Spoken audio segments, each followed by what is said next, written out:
Hello, and welcome to Secrets of the Short Game. Since over half of all shots played take place inside 50 yards, it is the most important part of the game. And although full swing instruction has improved dramatically over the years, short game instruction has not. In Secrets of the Short Game, I'll show you not just how to get by, but how to have a world-class short game. Now let's get started.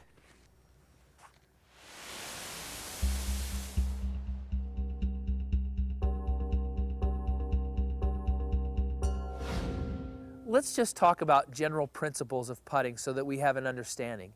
Do we want the putter to go straight back, straight through? Do we want there to be an arc? Well, honestly, there are a million different ways to putt, and there's no one way better than the other. What's best suited for you is what we want to find out. Now, in theory, it would be best to go straight back, straight through, and here's why. If my putter is on a straight back, straight through arc, and I release the putter head correctly, the ball goes right at the camera. If I release the putter head a little early and release the ball early, it goes lower but still at the camera. And if I release it late, it still goes at the camera, only a little bit higher. Now if we have a putter on an arc and I release it perfectly, well, of course the ball goes right to the target. But if I release it a little early, it goes off to the side, and a little late, it goes off to the side. So in theory, we would want the putter to go straight back and straight through. However, it would be very manipulative for us to do that. And so we have to be practical. The putter is going to take a bit of an arc. Now this also will affect what putter we have. For instance, my putter here, which is a heel shafted putter, the head rotates around the axis of the shaft. So there's a lot of closing going on. The putter's releasing and closing through impact. Setting up for putting is very important to be consistent. Also, where your eyes are positioned is probably the most important part of the setup. So I have heard throughout my entire career over and over that the eyes should be directly over the ball. I don't buy into that. In fact, I find it to be incorrect. Your eyes should not be directly over the ball. They should be underneath the ball and behind so you can see down the line. Have you ever seen a sharpshooter with his head over the rifle like this? No. You see him looking right down the barrel. You want your eyes behind the ball so you can look right down the line of the putt. Also, you want them short of the ball so that you can get a bit of an arc on your stroke. If your eyes are directly over the ball, the putter has to go straight back and straight through without any curvature whatsoever. It's a very difficult stroke to obtain. So practically speaking, we need to have our eyes short and behind. As I set up for this putt, I'm going to put a ball on my nose and drop it, and we'll see where it lands. It landed right here. My eyes are behind, looking right down the line, allowing me to see where I want the putter to go and extending it to the target. That's a critical element in being able to see the line, read the line. If our eyes are directly over the ball, there's almost like there's a wall visually we can't see out into the putt. Also in the setup, ball position is critical. It's critical to be consistent, and here's why. As we move the ball back in our stance, we de-loft the putter. As we move the ball forward, we add loft to the putter. So we want to find that one point where the loft in our putter matches and gives us the perfect roll. We should start out at around 4 degrees of loft. That seems to be ideal for an impact. Now, as we move the ball back in our stance, we're de-lofting the putter. And so we need more loft if we play the ball back in our stance. As we move the ball forward, we're adding loft. So we need less loft to start with, because at impact, we want to have 4 degrees. Give or take a half a degree will give us the optimum roll. What is the optimum roll? An optimum roll is when the ball starts out with the equator going almost level to the ground and slowly turning over. And that's what 4 degrees of loft at impact will do. If we have less than 4 degrees of loft, it drives the ball into the ground and the ball will be bouncing.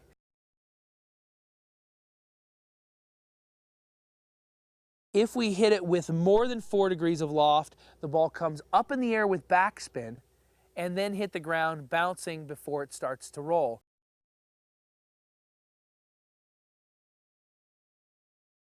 Where I choose to play it is off of my instep. I like it right off of my heel here, And this allows me a chance for the putter to have reached the bottom of the arc and actually start ascending at impact.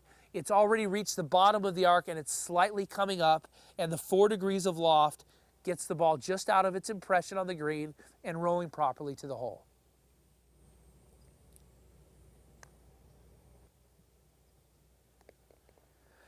Now, although I prefer to have the ball off the instep so that I'm hitting the ball on a slight upswing, you can putt very well from the ball back in your stance. If you do that, one of two things needs to happen. You need to have a lot more loft on your putter, or you need to putt with your hands back. If you like to have the ball even forward of your front foot, you can putt very well doing that also. But you have to have either less loft or you have to putt with your hands way ahead.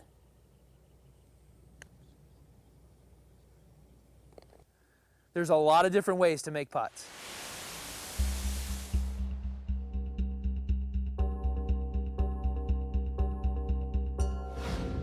There are a million different strokes, a million ways to make putts, but there's one must in all strokes to be a good putter. That is, your hands have to continue to the target. All good putters have their hands continue down into the target line. If you stop your hands and the putter keeps going, that's first of all a sign of every terrible putter. It looks like that. You're adding loft, you're changing the face angle of the putt. Also, the putter head is traveling faster than your arms. Your arm has stopped and the putter's kept going. It makes it very difficult to control speed. You want your arm and putter to travel at the same speed and to continue down the target line. That's the sign of a good stroke that all good putters have. I've never seen a good putter stop their hands and let the putter keep going. Now, when we continue our hands down the line, which is critical in all good putting, there's a feeling, a sense that the player has of blocking it. We don't continue our hands down the line because we feel like we're going to push it. There are 3 things we can do to get the face to square up so that we can continue our hands down the line and we don't block it. The first thing is we can get a putter that closes more, like I have, which is a heel shafted putter, promoting more of a closing face, more of a hook roll, if you will, but squaring the putter face up quicker. The second thing everyone can do, and that is strengthen your grip. So the top hand, I've heard for so many years, should be opposing to the bottom hand, that they should be fairly equal. But I just don't believe that. I believe the top hand should be a little bit stronger. What this does is promote the closing of the face. This allows us to square up the club face and forces us to follow down the target line, otherwise we'll pull it. This gives the putter head a little more time to square up and impact. So a stronger grip can help us or allow us to extend better down the target line. And the third thing, if we still feel like we're going to block the putt, is we can move the ball slightly forward in our stance. So if I putt off of the heel normally, I might move it up just an inch, and it promotes more of a pull, more of a closing of the putter face to help me square it up. Those are 3 things we can do if we feel like we're going to block the putt to help square it up.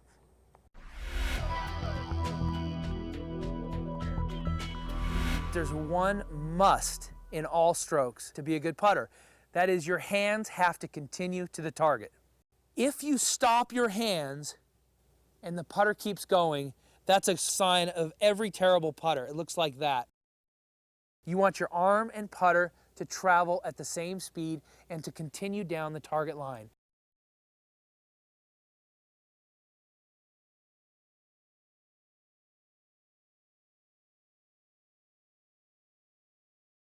There are 3 things we can do to get the face to square up so that we can continue our hands down the line and we don't block it. The first thing is we can get a putter that closes more, like I have, which is a heel shafted putter, promoting more of a closing face, more of a hook roll, if you will, but squaring the putter face up quicker. Strengthen your grip. I believe the top hand should be a little bit stronger. What this does is promote the closing of the face. We can move the ball slightly forward in our stance. So if I putt off of the heel normally, I might move it up just an inch, and it promotes more of a pull, more of a closing of the putter face to help me square it up.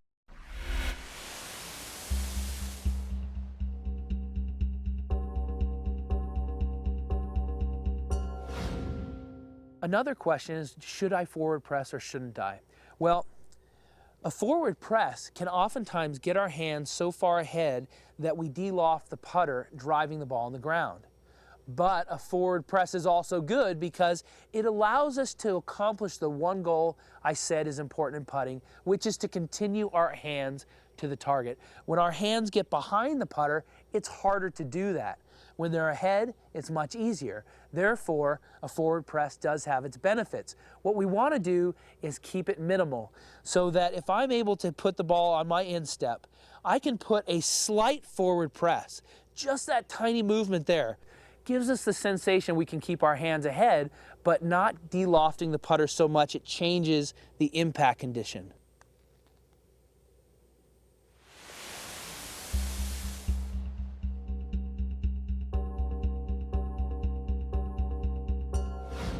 Now, we've talked about a number of things in general about putters, ball position, loft, ascending blow, all these things about putting. And all of that combined equates to about 10% of making a putt.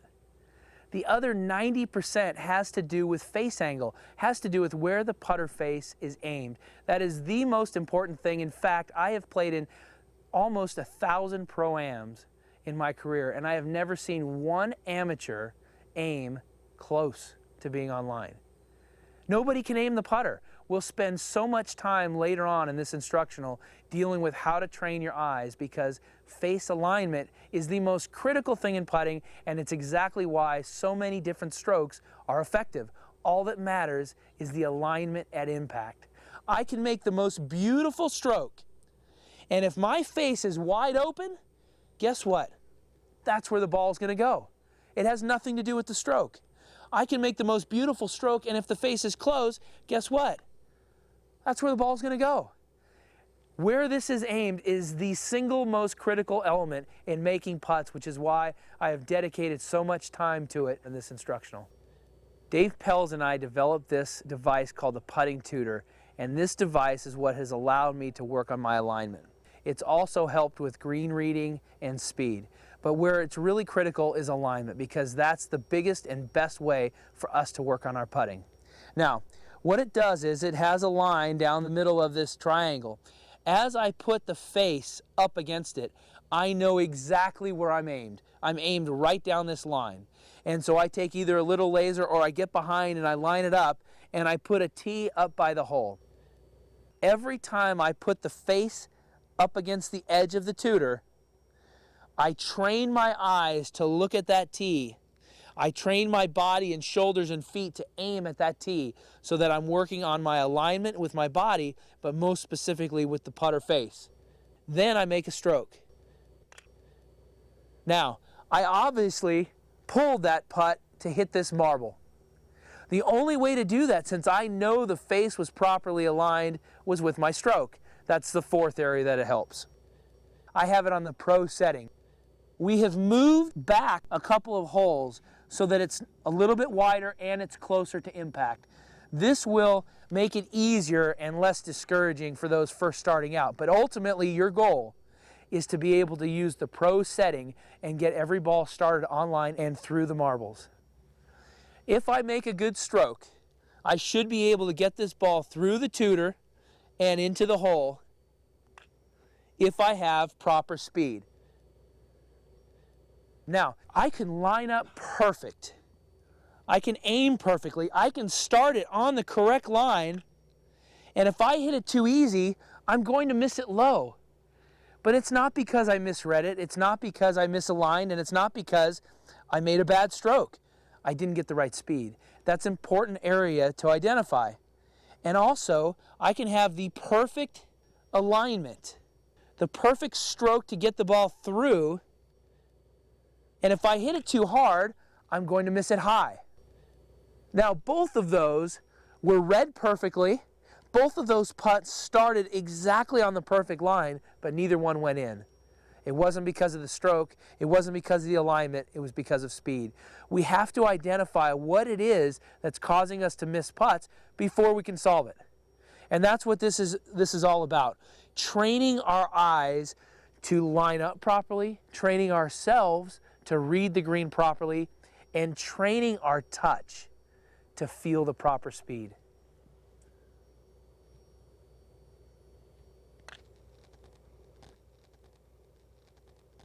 Before every round, I'll spend 5 minutes with the tutor doing hooked putts and 5 minutes with the tutor doing sliced putts. Then I'll take the tutor away and go to that exact same spot and try it without the tutor and see if I can still line up properly and get the right speed. But this will be the cornerstone to training our eyes for the proper alignment. It will be the cornerstone to helping us read greens. I get asked all the time, how do you read the greens? I train myself. I can't just look at a green and know it rolls exactly this. The amount of break varies given the speed, and the only way to do that is to be able to hit the putt and to be able to see if the speed is off, if it's too easy, if it's too hard. So I'll hit these putts over and over until I get a good feel on these greens. Now this is what allows me to putt consistently week in and week out on tour when we have varying speeds.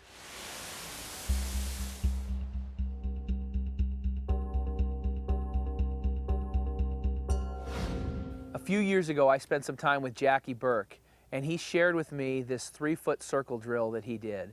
It has become the foundation of my short game, and it needs to be the foundation of yours as well. This is the area that is most critical because it's not how well you putt, it's where you putt from. At 3 feet, we can make 97 to 100% of all our putts at 3 feet. But if we move back just 1 foot to 4 feet, that percentage drops down to below 90. And if we move back another 12 inches to 5 feet, that percentage drops down to 75%. And at 6 feet, it falls to 55%. We have an exponential fall off. We need to get every putt and every chip inside this circle.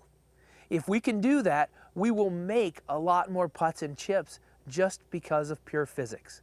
If we can get 100 chips or putts inside this circle, we might make 5 or 10 without even trying to get it in the hole just because of the space that the hole occupies. But if we are getting every putt and chip inside a 6-foot circle, we'll be lucky to make 1. This is our goal, to get every putt and every chip inside this 3-foot circle.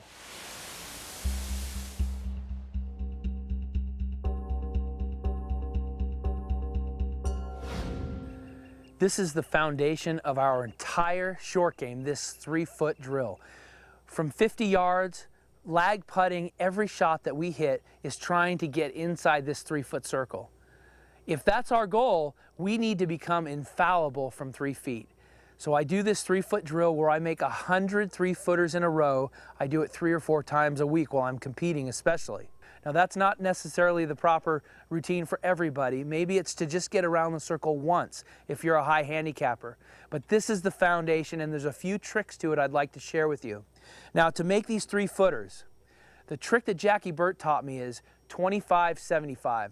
We want to go back 25% through 75%.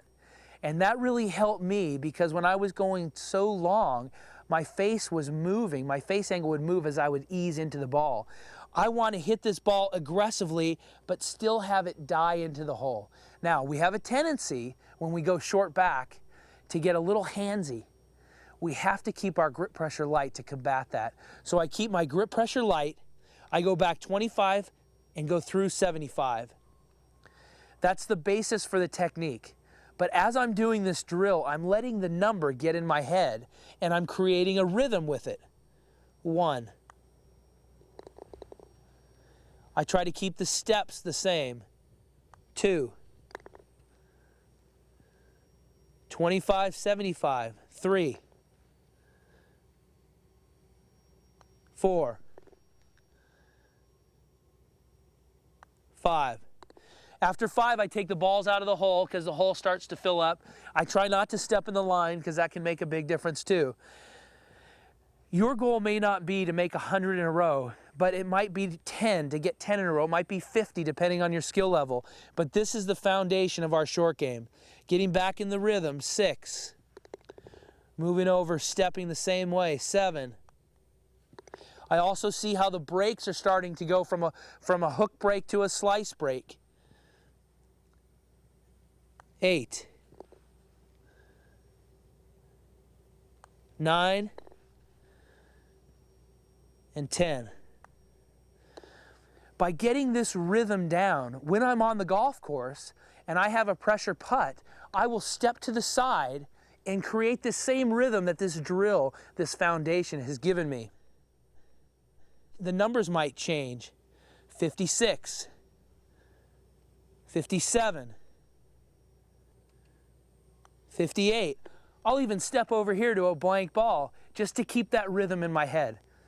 When I won the 2005 PGA at Baltusrol, I came to the last hole and I hit a chip shot 3 feet. This is where years of playing these things pays off right here. It's a good one.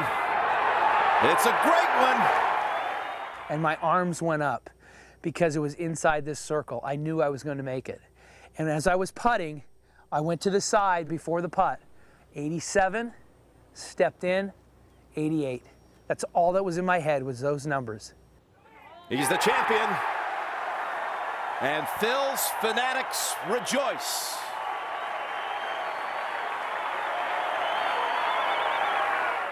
It helps me deal with pressure when I'm on my own to get ready for major championships, because when I'm on my own and I get into the high numbers, 88, 89, 94, 95, those last few putts are so difficult because I don't want to miss.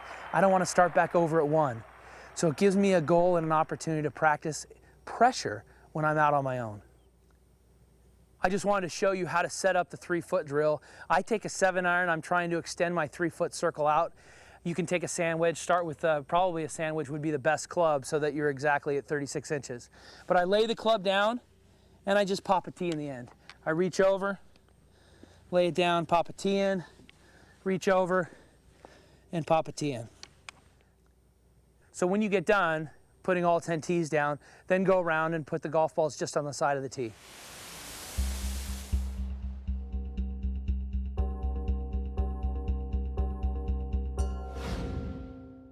I've moved back now to a 6-foot drill. I will do the 3-foot drill, that's my foundation. But I will spend a lot of time on 6-foot drill because at 6 feet is where the break of the putt is so much more noticeable. You have to read these putts perfectly and hit perfect speed to make them, and yet these are also the putts that we have to make to win golf tournaments. These are the putts that we have to make to shoot low scores. So I will do this circle. Now, if my goal on the 3-foot circle is 100 in a row, my goal is to get around this circle 1 time, and it is not easy. But I'm still thinking 25-75, the same technique as the 3-foot drill. Again, that's my foundation.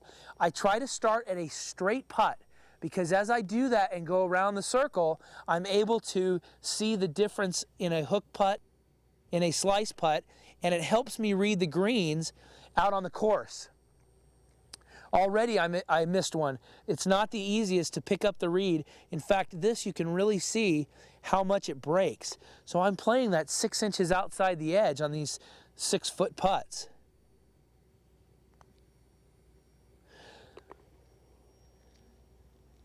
I'm watching, trying to learn the read because I know when I get out on the course, that's going to be critical. There we go. The numbers aren't going to lie. We're down to about 55-60% from 6 feet, and that's about what I'm making. In fact, it'd be nice if I could even do a little better.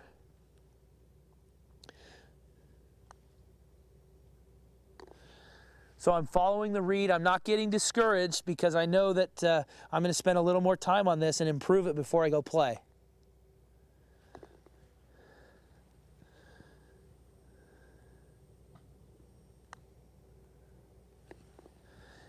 And then lastly, for 70%, perfect. That's right on the numbers. 70%, right where I should be. For the 6-foot drill, I take a sand wedge and I just roll it over. So I pop it in the hole and I just roll it over and put a tee down. I do it 10 times around.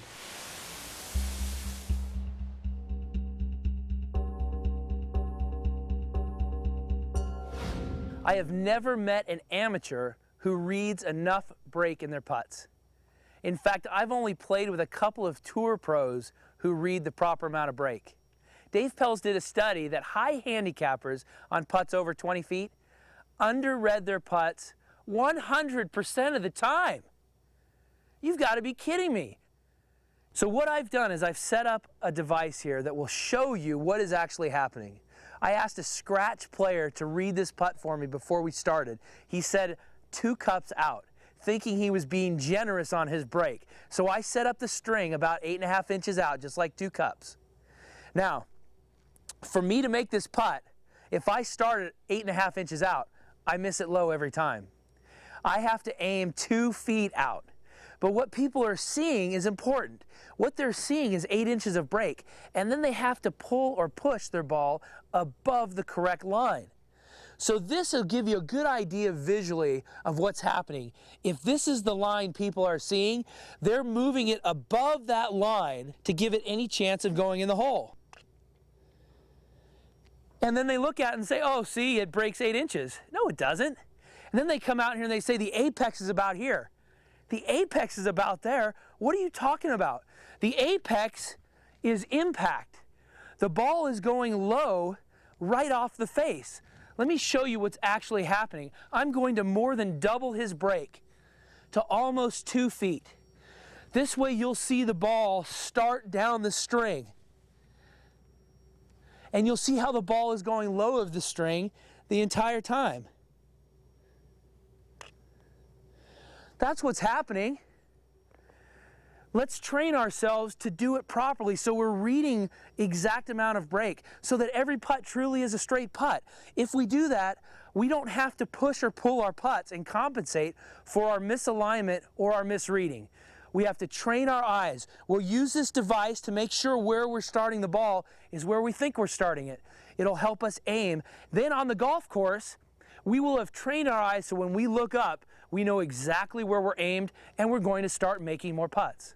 The reason why when you come out to PGA Tour events, especially major championships, you see me using these devices on the practice green, it's because every day I have to train myself to read greens properly. I have to train myself to line up properly. And so at those major championships, especially where the greens are so fast, where the breaks are that much greater, I have to retrain myself every day. And so I rely on these devices to get my feel down, to get my visual sight lines down. Now I'm in the exact same spot where we had the sticker dots, we had the elevated aim line, which was the string, and we had the putting tutor. And I removed all helpful devices because ultimately we're going to be on the golf course and we need to be able to identify this without all the help from the aids. But I know exactly what this putt does, I know where I need to aim, and I know what the speed needs to be. And so I'm trying now to be able to do that without the help of all the aids.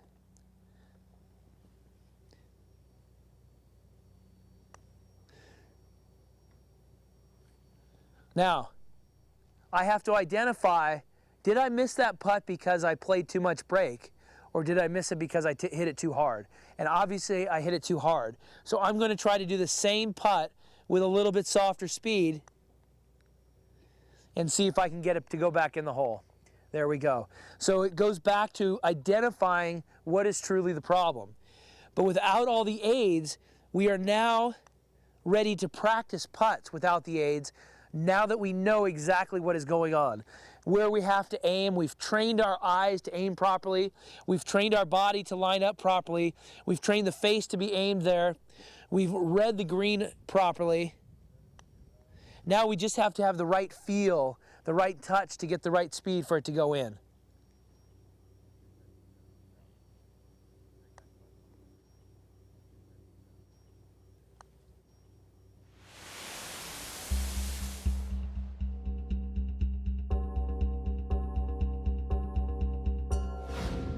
In earlier sections, we saw how quickly the percentage of putts made falls off exponentially around the hole. Well, when we get back to 40, 50, 60 feet, the numbers of making putts, the percentages, are so minuscule that that is not our goal. Our goal is to get these putts inside 3 feet, which we know will make the next one. A few years ago, Dave Pells gave me this awesome drill that has become the mainstay, the foundation for my lag putting. It's the 40, 50, 60 drill where I have to hit 3 putts from each location all inside that 3-foot circle, and then finish with a 10th ball from 50 feet. When I first was given this, I said nobody has ever done this. But as I used it and practiced it more and more, my touch got better and I was able to do it. In fact, I won the 2006 Masters 2 months after getting this drill from Dave. Now, before I start though, I need to share with you technically what we're doing, because there are 2 variables in lag putting. One of them is the backstroke length. How far back do we swing? And the second is how much effort, how much energy do we use going forward? We need to take one of those variables out and make it a constant so that we only are adjusting one. We have to keep the amount of energy that we use going forward the same, and that is as much as we can. We want to swing forward as much as we can, as hard as we can, without increasing grip pressure, obviously. But that will allow us to have only the backstroke be the variable. So on this 50-foot putt, I'm going to try to go through as hard as I can, and I'll vary only the backstroke. So you see the finish was aggressive through the ball, and I hit that ball too hard. So I would have to start over and go back to a new ball. But I'm going to make a shorter backstroke with the same amount of energy going forward, and now the ball went into the 3-foot circle.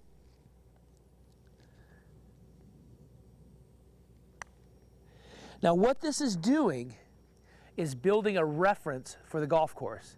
When I get out on the course and I have a putt of 50 feet, I now have a reference. That's why I also do it uphill and downhill, because when we get out on the course, we need to have something to refer back to from our practice to help us get these putts close.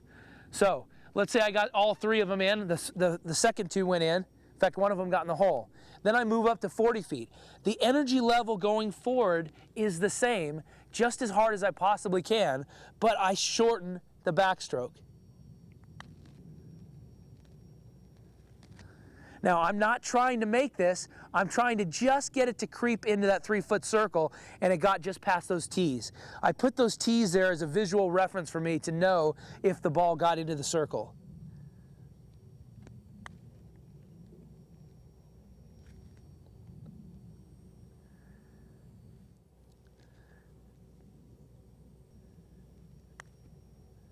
Now, 40 feet isn't so tough, not nearly as tough as 60 feet.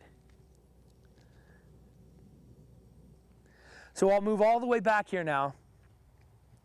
I'm going to have to use a little bit more backstroke, obviously, but the same effort level. So the only variable is how far back I stroke.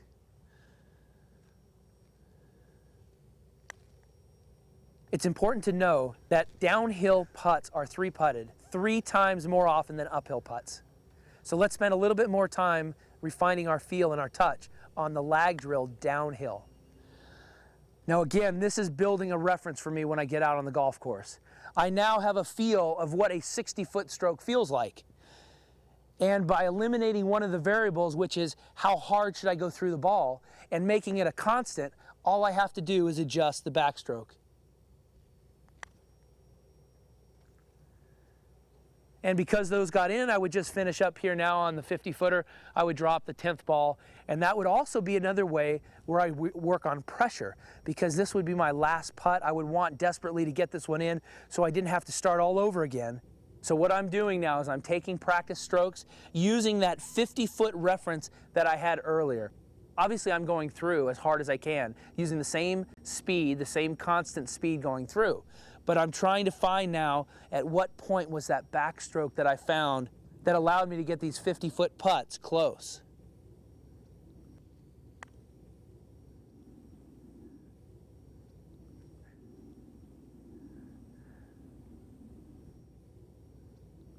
Oh yeah, it was about there.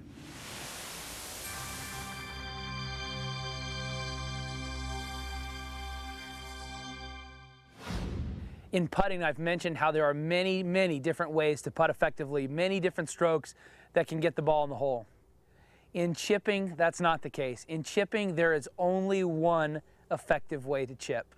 Now, I've seen some other methods taught in some of the magazines, but I'd like to refer to those. I see 2 things being taught. One of them is referring to a clock where you go back and through the same distance. That's crazy.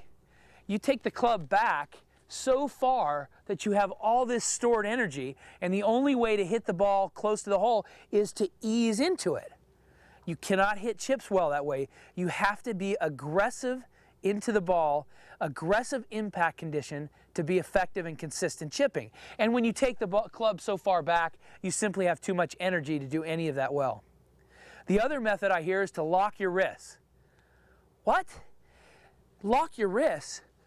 That comes in so shallow into the ball, you have no chance of hitting the ball consistently. You want to get the club up quickly, breaking your wrist, and into the ground aggressively. If anybody teaches you one of those two methods, go somewhere else. They might be great with the long game and stick with them for that. But for short game, you've got to run and find somebody who knows what the hell they're talking about. Now, the one correct way of doing it is a method I call hinge and hold, but every great chipper does it. They refer to it their own way. They break their wrist immediately going back, causing a much steeper angle of attack into the ball when they go through. They break their wrist going back. Now the club is way up here and my arm has barely moved. From there, I hold it or accelerate going through. Let me demonstrate. I break going back and I hold it going through. Now if I take the club back here and I accelerate into the finish, the ball's going to go flying past the pin. We have got to be able to hit chip shots aggressively and not have the ball take off on us. We also have to continue our hands to the hole, much like we talked about in putting. If our hands stop and the club keeps going, that is the kiss of death. You have no chance if your hands stop at impact.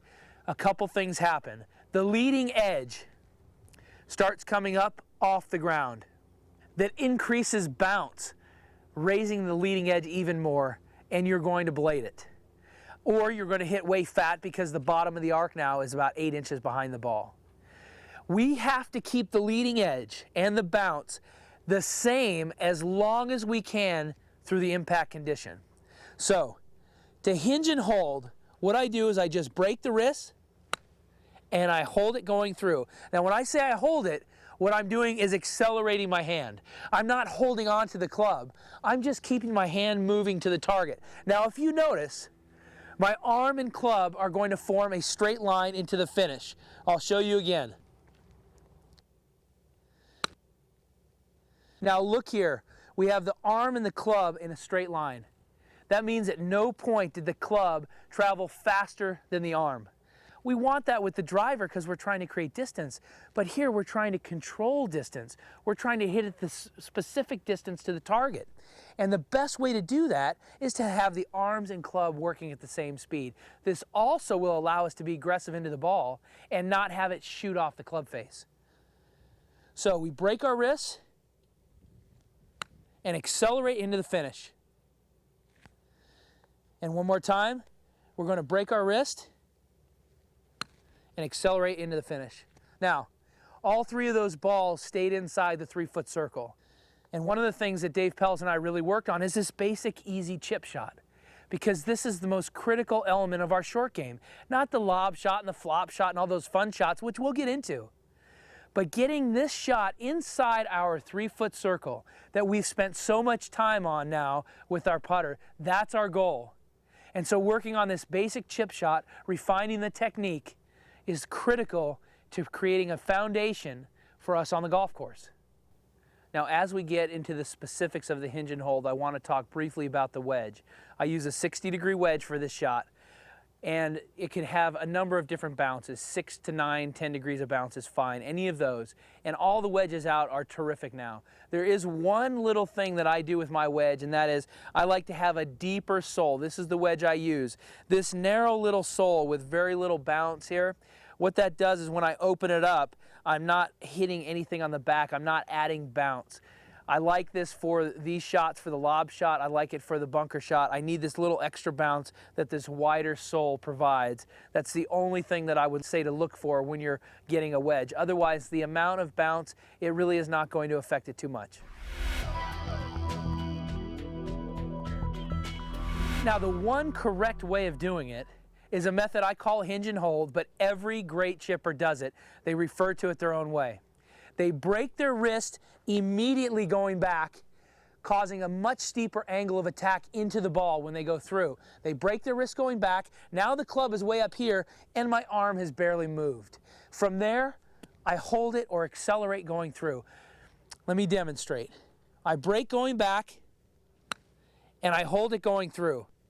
So, to hinge and hold, what I do is I just break the wrist and I hold it going through. Now when I say I hold it, what I'm doing is accelerating my hand.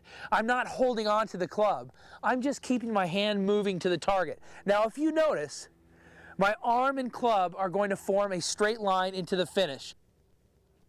We also have to continue our hands to the hole, much like we talked about in putting.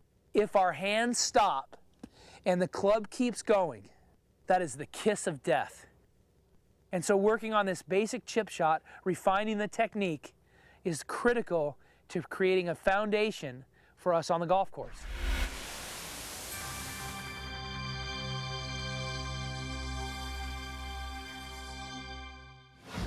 Now on the basic hinge and hold method, I'm set up very square to the target line, my face is very square, and my ball position is off the instep. Just like I do when I putt, just like I do when I ball strike, I try to keep my ball position the same pretty much throughout. And the face is very square. I break the wrist back, I accelerate going through, and I hit the basic hinge and hold chip shot.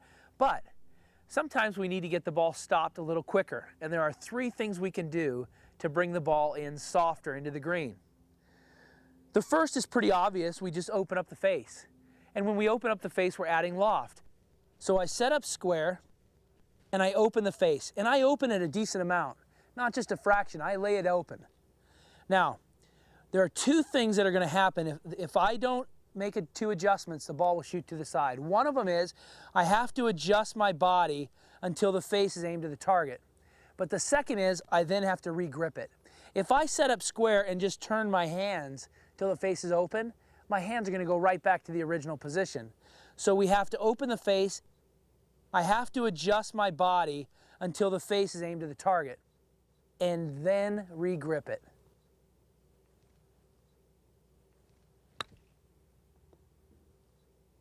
Let me show you again. I open up the face and I adjust my body till the face is aimed to the target, and then I again re-grip it.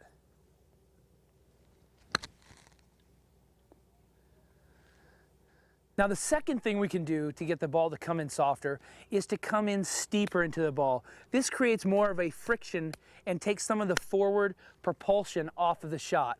We want to stop the ball being driven forward, which obviously loft did in our first segment. But in this second area of bringing the ball in softer, we want to create more of a splicing type impact condition. To do that, I put my weight forward. I move the ball fractionally forward and my weight forward, so that allows me to drive the club steeper into the ground just behind the ball. So I set up square, I open up the face and align my body till the face is aimed to the target, and then I re-grip it.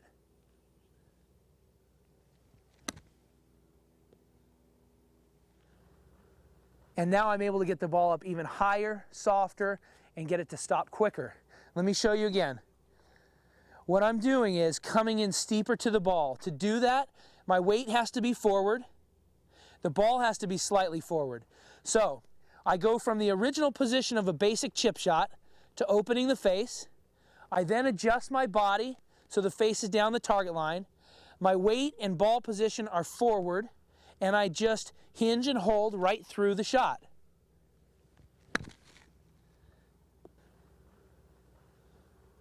Now the third thing that we can do to get the ball to come in even softer into the green is to take off all this forward propulsion and drive that impact causes and make an indirect impact condition.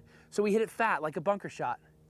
We're going to open up the face, we're going to come in steeper, and we're going to drive the club in behind the ball. And let me use a tee here where the ball is, so that you'll be able to tell just how far behind the ball I'm entering into the ground. Now, if we start out with our basic chip, I open up the face, I move the ball forward in my stance and adjust my body till the face is aimed to the target. My weight is forward, and I'm going to be coming in steep, and this time I'm going to be coming in steep well behind the ball. So it's going to take a lot of energy here, a lot of force.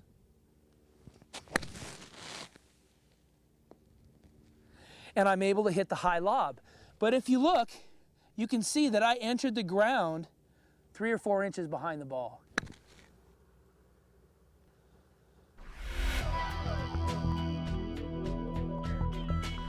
Sometimes we need to get the ball stopped a little quicker, and there are 3 things we can do to bring the ball in softer into the green. The first is pretty obvious. We just open up the face. And when we open up the face, we're adding loft. And I adjust my body till the face is aimed to the target, and then I regrip it.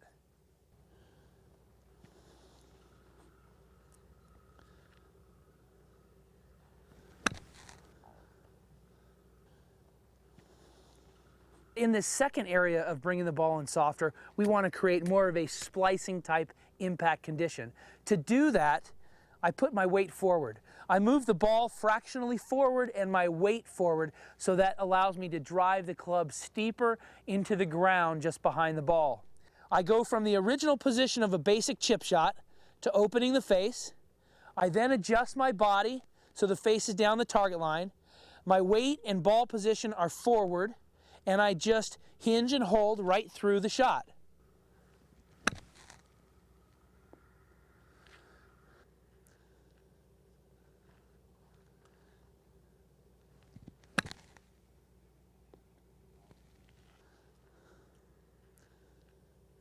Now the third thing that we can do to get the ball to come in even softer into the green is to take off all this forward propulsion and drive that impact causes and make an indirect impact condition. So we hit it fat like a bunker shot. We're going to open up the face, we're going to come in steeper, and we're going to drive the club in behind the ball.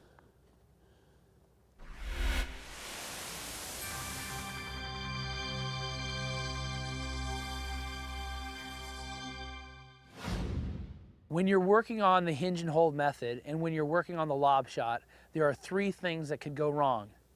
The first is when you try to bring the shot in softer, you don't feel comfortable opening up the club face enough. You need to feel comfortable laying that top of the toe all the way into the ground. That'll be an awkward feeling at first.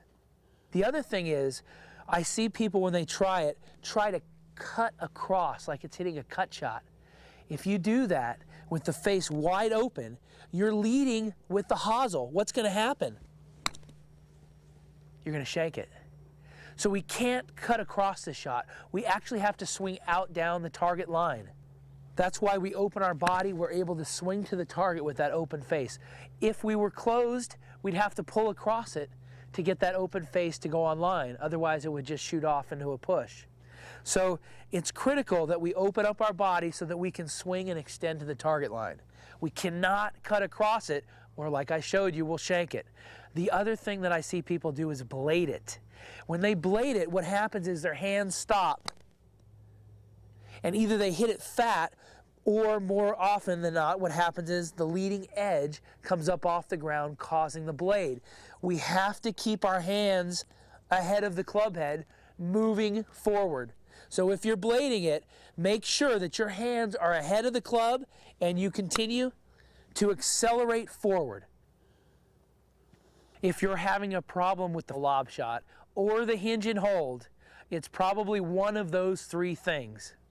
So feel comfortable opening up the face. Make sure you don't cut across it, that you open up your body enough so you can swing to the target.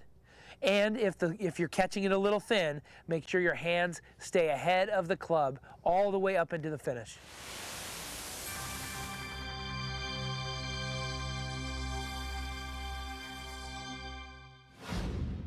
Now the low running shot.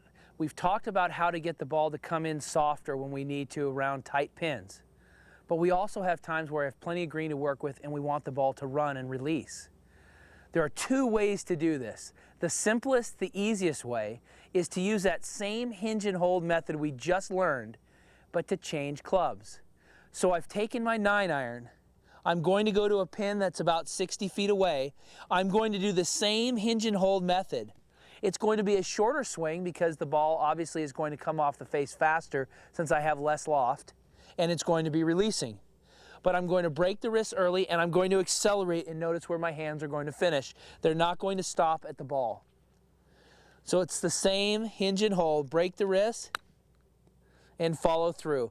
And you can see the follow through, the arm and the club have formed a straight line, and it's very easy to control distance that way. Watch one more time. Same setup, break the wrist, hold it going through as I accelerate into the shot. Now, because I was lazy growing up as a kid, in my backyard when I would hit a bunch of shots from around the green that my dad made, I didn't want to change clubs after every shot. So I learned how to hit each shot with the same club. I'd like to show you how to hit a low running shot with a lob wedge. I have my 60-degree wedge, and the only thing I'm going to do differently is scoot the ball back. That's going to de-loft the club. Now, of course, the club will come into the ground steeper, and it may stick into the grass a little bit, but I'm going to use the same technique, the hinge and hold, break the wrist right away, hold it going through. So the ball's back in my stance, almost off my back foot here. I break the wrist, I accelerate through, and I'm able to hit a low running shot with a high lofted club.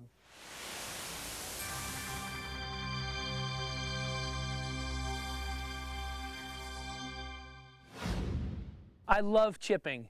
I've done it my whole life. I've had a chipping green in my backyard. I've worked hard on it. The hinge and hold method feels very easy to duplicate.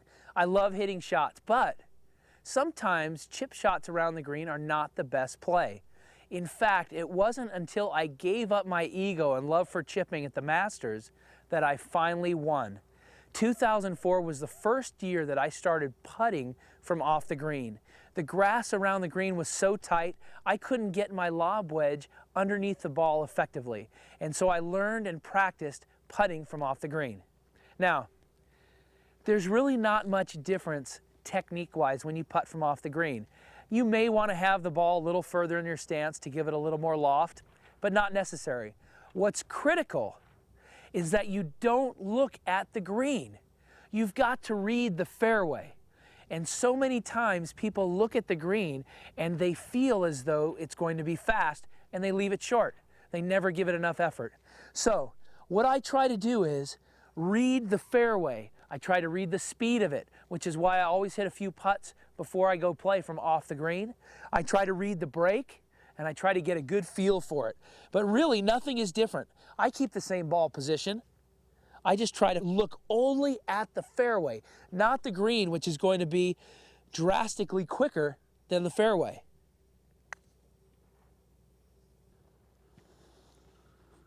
Oh.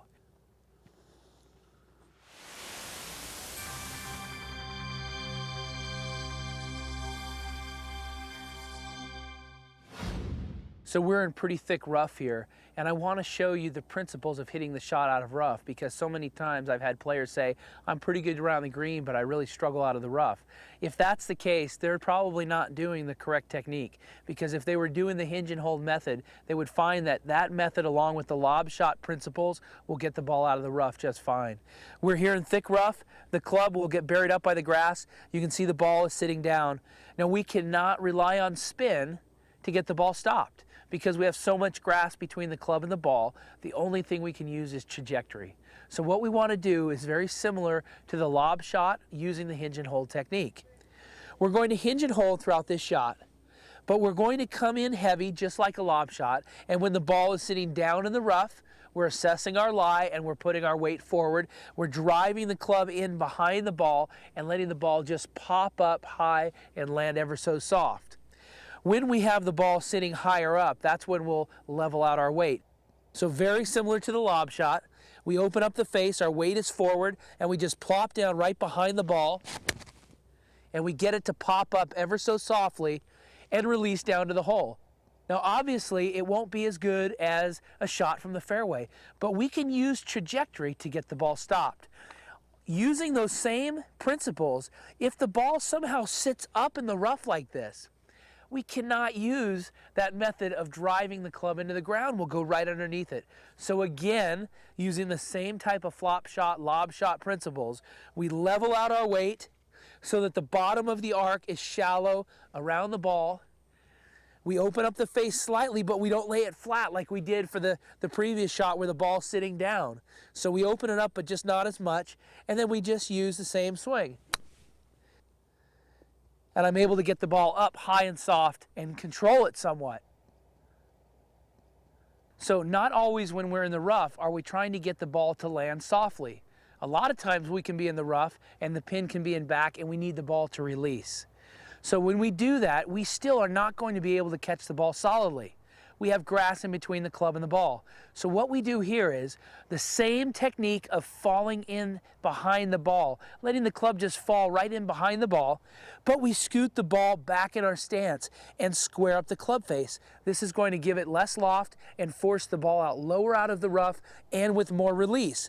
You can see the ball is further back in my stance, letting the club come into the ground behind the ball. We're not trying to catch the ball first. There's too much grass there.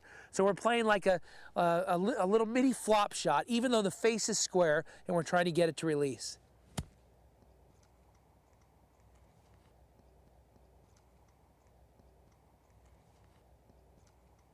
You can see the ball is further back in my stance, and I just drive the club behind the ball, and I let the ball pop up and release. It'll help us get to the back pins or in.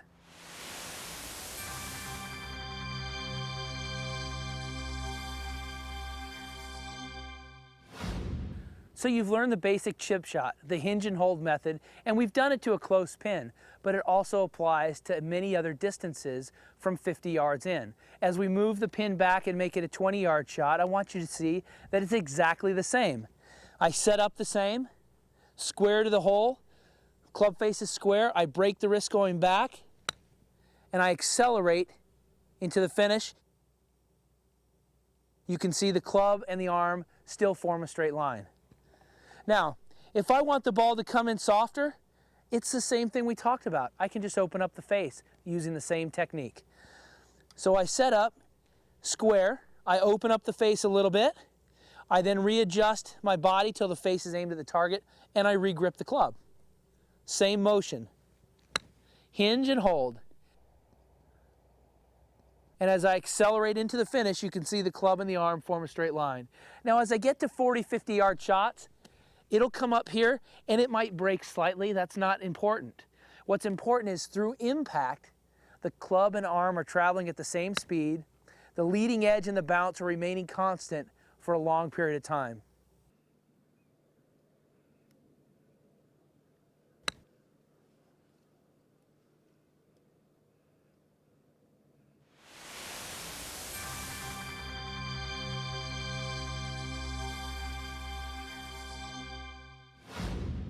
We have a 30-yard shot here.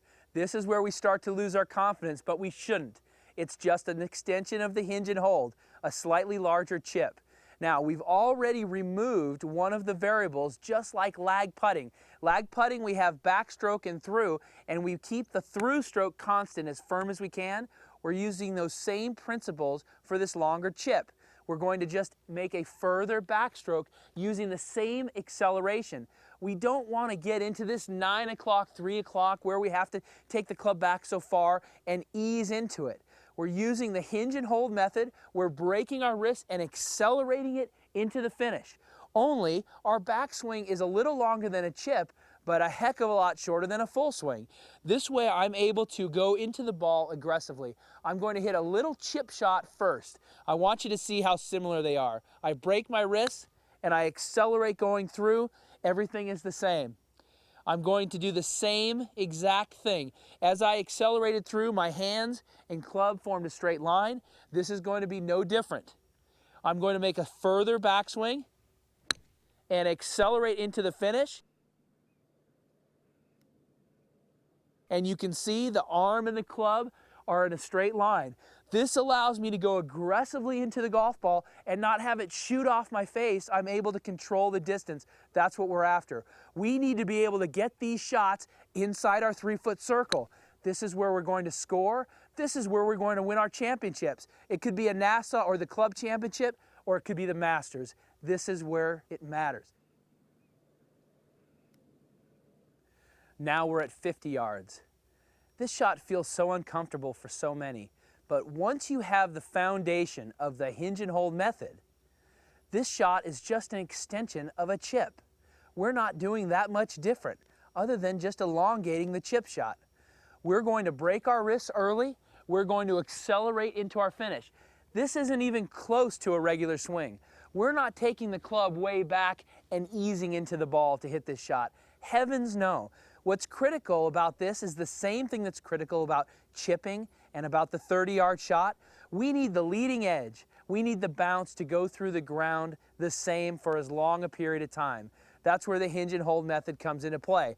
Once we break our wrist and we accelerate our hands into the finish, the arm and club are traveling at the same speed, making distance control easy. But more than that, the leading edge and the bounce are consistent for a longer period of time through impact, making these shots come off much more consistently.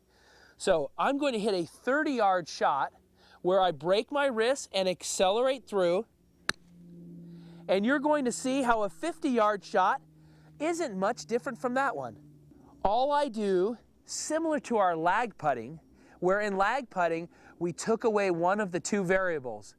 We have the backswing length, but the follow through and the forward swing is at a constant, which is as hard as we feel comfortable swinging. We do that same energy level, that same effort level every time. We just vary the backswing. Same thing when we start elongating our chipping. We get back to 50 yards, all we're doing is going back slightly farther and we're still accelerating into the ball. So then from that 30-yard shot, this 50-yard shot is going to look very similar, only a little longer backswing. We're able to make consistent contact and have these 30 and 50-yard shots feel like chip shots because our goal is to get each one of these inside our 3-foot circle.